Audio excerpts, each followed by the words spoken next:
Hello friends, हमारे channel में आप लोग का फिर से स्वागत है। आज मैं नया टॉपिक लेकर आया हूं, ताप। जैसा कि मैंने पिछले वीडियो में बताया था, यदि आप लोग हमारे पिछला वीडियो नहीं देखे हैं तो उसका लिंक डिस्क्रिप्शन बॉक्स में है, वहां पर से जाकर आप लोग देख सकते हैं। आज मैं जो बताने जा रहा हूं बहुत इंपॉर्टेंट है, सभी कॉम्पिटेटिव एग्जाम्स के लिए जो बार बार पूछे जाते हैं, खासकर ग्रुप डी के लिए बहुत इंपॉर्टेंट है। यहां पर देखिए, सबसे पहले हम बात करते हैं ताप। ताप किसे कहते हैं? तो ताप एक ऐसा भौतिक कारक है जो एक वस्तु से दूसरे वस्तु में उष्मीय ऊर्जा के प्रवाह की दिशा निश्चित करता है। अब यहां पर ध्यान दीजिए, किसी वस्तु की ताप किससे मापा जाता है? तो यहां पर ध्यान दीजिए, किसी पिंड या वस्तु का ताप जिस यंत्र से मापा जाता है उसे तापमापी या थर्मामीटर कहते हैं।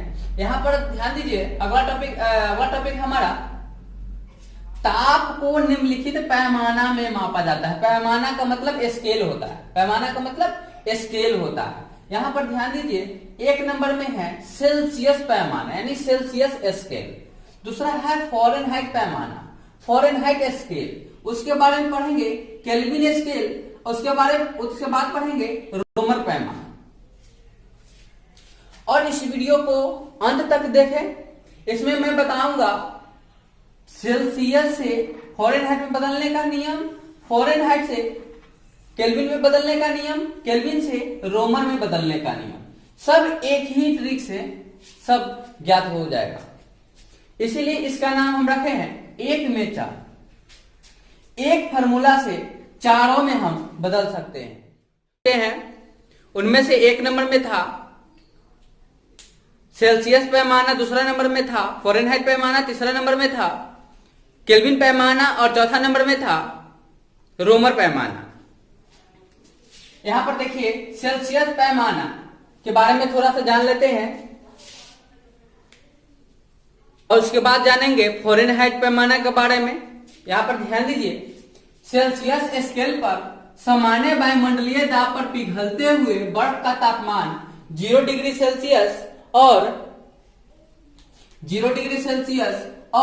उबलते शुद्ध जल का ताप 100 डिग्री सेल्सियस, यहां पर ध्यान दीजिएगा 100 डिग्री सेल्सियस माना जाता है या माना गया था। अब यहां पर ध्यान दीजिए, इस स्केल का आविष्कार स्वीडन, यहां पर ध्यान दीजिएगा स्वीडन, इंपोर्टेंट है, स्वीडन के वैज्ञानिक ने किए थे। यदि पूछा जाए सेल्सियस पैमाना का आविष्कार किस देश के वैज्ञानिक ने किए थे, तो यहां पर ध्यान दीजिएगा, यहां आंसर हो जाएगा हमारा स्वीडन के वैज्ञानिक ने किए थे। अब चलते हैं 0 डिग्री सेल्सियस और 100 डिग्री सेल्सियस के बीच की दूरी को 100 बराबर भागों में बांटा गया है। 100 बराबर भागों में बांटा गया है, जिसका प्रत्येक भाग 1 डिग्री सेल्सियस कहलाता है। अब यहां पर ध्यान दीजिए, तीसरा नोट में है, यहां पर डिग्री सेल्सियस स्केल को पहले डिग्री सेंटीग्रेड स्केल कहा जाता था। डिग्री सेंटीग्रेड स्केल कहा जाता था। यहां से क्वेश्चन उठता है, बर्फ का गलनांक कितना डिग्री पर होता है, या बर्फ कितना डिग्री सेल्सियस पर जम जाता है? तो यहां पर होगा 0 डिग्री सेल्सियस पर। अब है दूसरा क्वेश्चन है, जल का क्वथनांक हो जाएगा 100 डिग्री सेल्सियस पर। एक और बात ध्यान दीजिएगा, कमरा का सामान्य ताप 27 डिग्री सेल्सियस होता है। 27 डिग्री सेल्सियस होता है और यहां पर ध्यान दीजिएगा, स्वस्थ मनुष्य का शरीर का ताप 37 डिग्री सेल्सियस होता है, सेल्सियस में। बर्फ कितना डिग्री पर जलता है? 0 डिग्री पर। जल कितना डिग्री पर खौलता है? यानी क्वथनांक मतलब खौलता है, तो 100 डिग्री सेल्सियस हो जाएगा। कमरा का सामान्य ताप 27 डिग्री सेल्सियस, स्वस्थ मनुष्य का शरीर का ताप 37 डिग्री सेल्सियस हो जाएगा। और यहां पर एक और बात ध्यान दीजिएगा,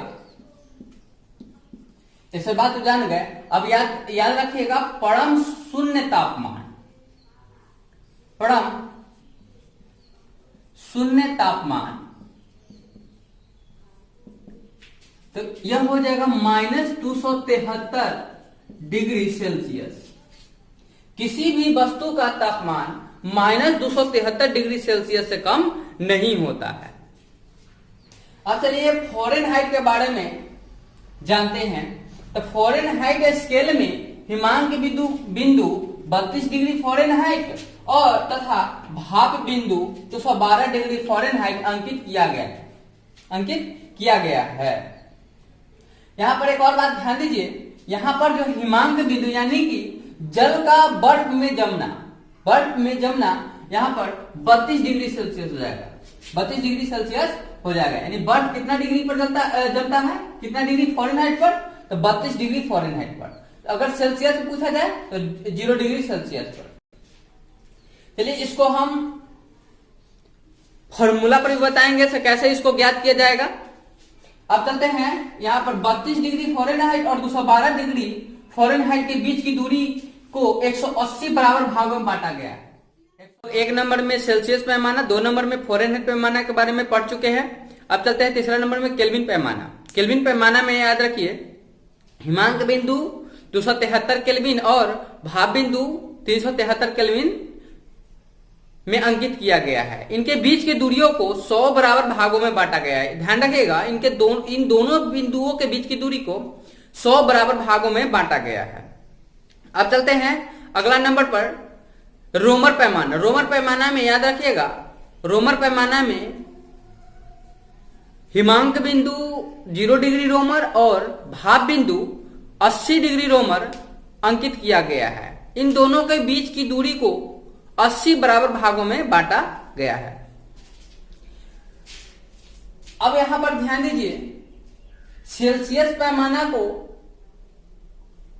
स्वीडन के वैज्ञानिक ने आविष्कार किए थे और फ़ारेनहाइट पैमाना को जर्मन के वैज्ञानिक ने आविष्कार किए थे। अब चलते हैं इन चारों में संबंध क्या है। Degree Celsius, degree Fahrenheit, degree Romer और केल्विन में क्या संबंध है चारों में? हम बताए थे 1 में 4, 1 में 4, यही हमारा 1 में 4 है। याद रखिए, इसमें ध्यान रखिएगा, इसमें संबंध कैसे ज्ञात करेंगे, इसका सूत्र कैसे निकालेंगे। अब यहां ध्यान दीजिए, हम सबसे पहले तो सेल्सियस के बारे में, सेल्सियस को कितने बराबर भागों में बांटा गया था? 100 बराबर भागों में बांटा गया था। ठीक है। अब जो है फ़ारेनहाइट, फ़ारेनहाइट 32 से शुरू होता था, 32 से, यानी 32 में से मतलब फ़ारेनहाइट में से 32 घटा लीजिए और उसको जो है 180 बराबर भागों में बांट दीजिए, 180 बराबर भागों में बांट दीजिए। अब याद रखिए, यहां पर जो है केल्विन को सीधा कर लेते हैं। केल्विन, यहां पर डिग्री रोमर लिख देते हैं। यहां ध्यान दीजिए, कभी भी केल्विन में डिग्री केल्विन का प्रयोग कभी नहीं कीजिएगा, ये गलत हो जाएगा। और कभी भी स्मॉल लेटर का प्रयोग नहीं कीजिएगा, जैसे 0 केल्विन, 0 केल्विन कभी नहीं लिखिएगा। ये सब छोटी बातें हैं, इसको ध्यान में रखिएगा। अब चलते हैं केल्विन में। केल्विन 273 से स्टार्ट होता है, 273 इसमें घटा दीजिए और इसको जो है 100 बराबर भागों में बांटा गया है, तो इसको भी 100 से भाग दे दीजिए। अब चलते हैं रोमर में। रोमर में रोमन जो है 0 से स्टार्ट होता है, तो इसको 0 घटाएंगे इसमें से, और सेल्सियस भी 0 से स्टार्ट होता है, तो इसमें भी 0 घटाएंगे। ठीक है, अब चलते हैं इसमें रोमन को कितने भागों में बांटा गया है, तो 80 भागों में बांटा गया है। इसी को सबको जो है बराबर कर दीजिए, सबको बराबर कर दीजिए, यही हमारा संबंध ज्ञात हो गया। इसको याद रखने के लिए हमेशा याद रखिएगा 100 180 180, एक बार में याद हो जाएगा। सी को यानी सेल्सियस को 100 बराबर भागों में बांटा गया है, फॉरेनहाइट को 180 बराबर भागों में बांटा गया है, और केल्विन को 100 बराबर भाग में, रोमन को 80 भागों में बांटा गया है। इसको और शॉर्ट कीजिएगा तो ये हमारा हो जाएगा, इसमें से सब में देखिए यहां पर 0 शून्य को काट दीजिए, यहां पर एक शून्य सबको काट दीजिए, यहां पर हो जाएगा, और कट रहा है तो इसको काट दीजिए, इसको 4 बार में काट दीजिए, इसको 5 बार में काट दीजिए, इसको 9 बार में काट दीजिए, इसको 5 बार में काट दीजिए। हमारा हो गया एकदम शॉर्ट फॉर्मूला हो गया, C बटा में 5 बराबर हो जाएगा F माइनस 32 बटा में 9 बराबर हो जाएगा K माइनस 273 बटा में 5 बराबर हो जाएगा R बटा में 4। इससे शॉर्ट अब नहीं हो सकता है, इससे शॉर्ट अब नहीं हो सकता है।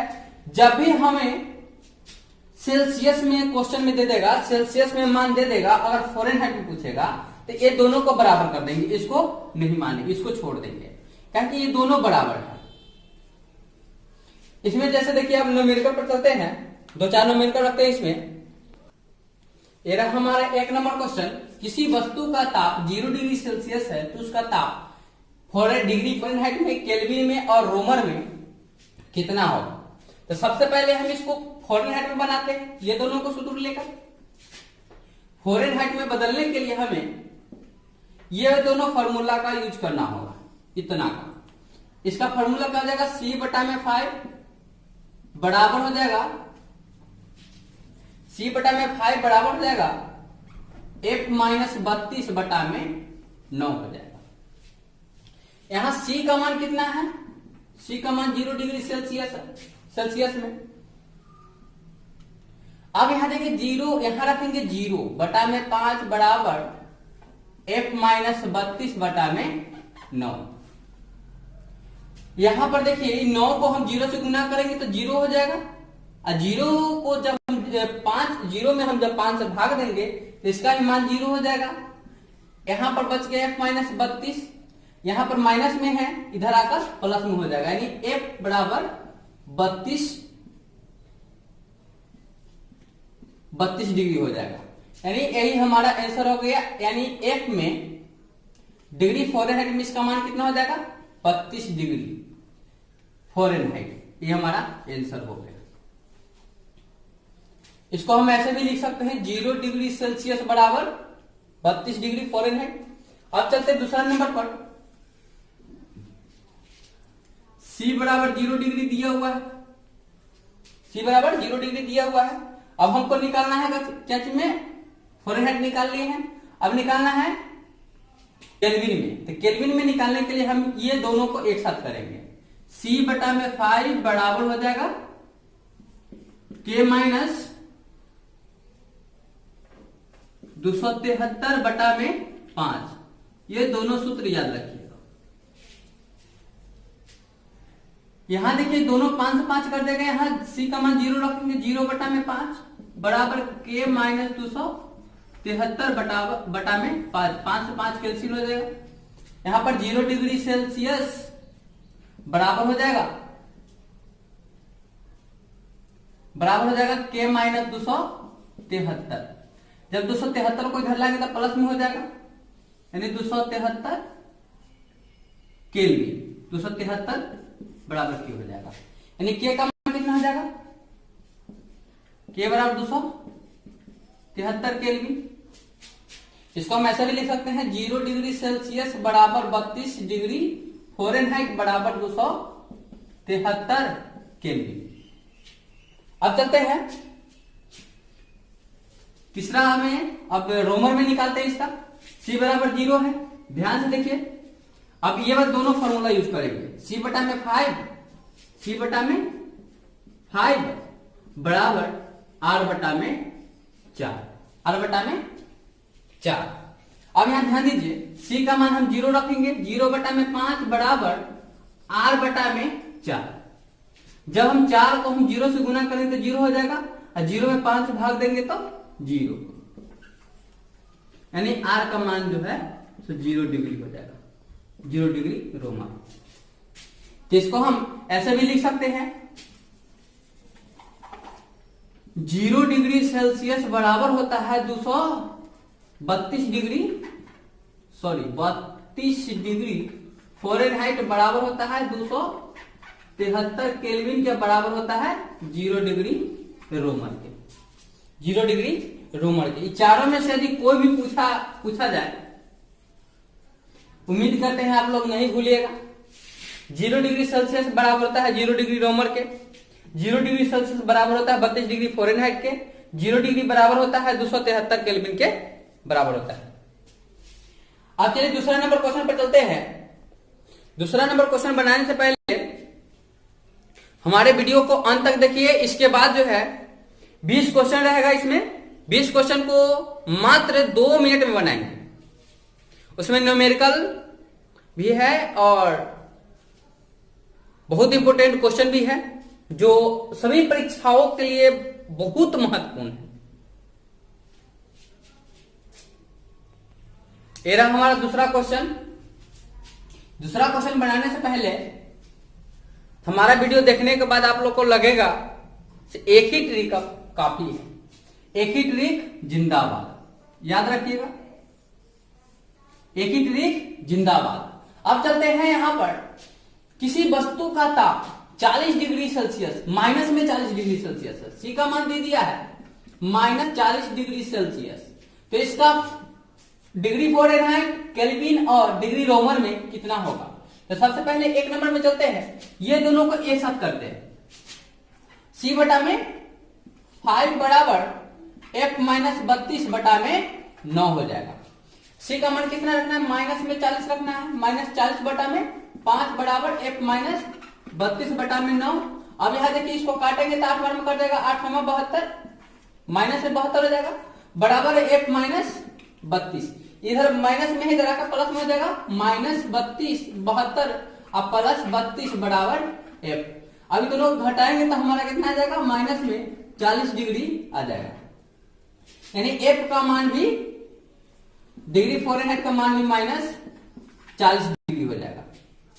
ठीक है, अब चलते दूसरे नंबर में, c का मान यही रखना है इतना। अब चलते हैं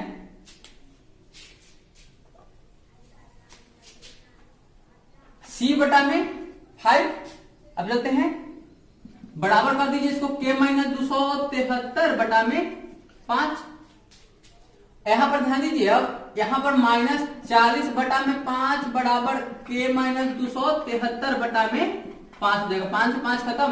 अब देखिए यहां पर माइनस में इधर आकर प्लस में हो जाएगा, 273, इधर इसमें से इसको माइनस कर दीजिए 40 को, बराबर हमारा k का मान निकल जाएगा 233 हमारा आंसर आ जाएगा।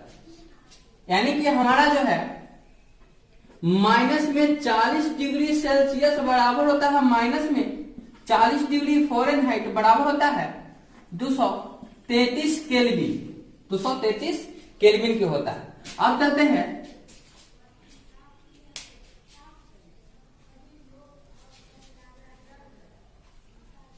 यहां पर, देखिए c बटा में 5 बराबर r बटा में 4 हो जाएगा, r बटा में 4 हो जाएगा। यहाँ पर c का मान -40 रखना है, बटा में 5 बराबर r बटा में 4 हो जाएगा। इसको जब काटेंगे तो 8 बार में कट जाएगा, 8 चौक 32, 8 चौक 32 हो जाएगा, -40 डिग्री रोमन हो जाएगा। हम ऐसा भी कर सकते हैं इसको, -40 डिग्री सेल्सियस बराबर होता है -40 डिग्री फ़ारेनहाइट के बराबर होता है 233 केल्विन के बराबर होता है -32 डिग्री रोमन के। चारों में बता दिए हैं। अब चलते हैं, इधर में 20 क्वेश्चन रहेगा, उसे हम 3 से 4 मिनट में हम उसे सॉल्व करें।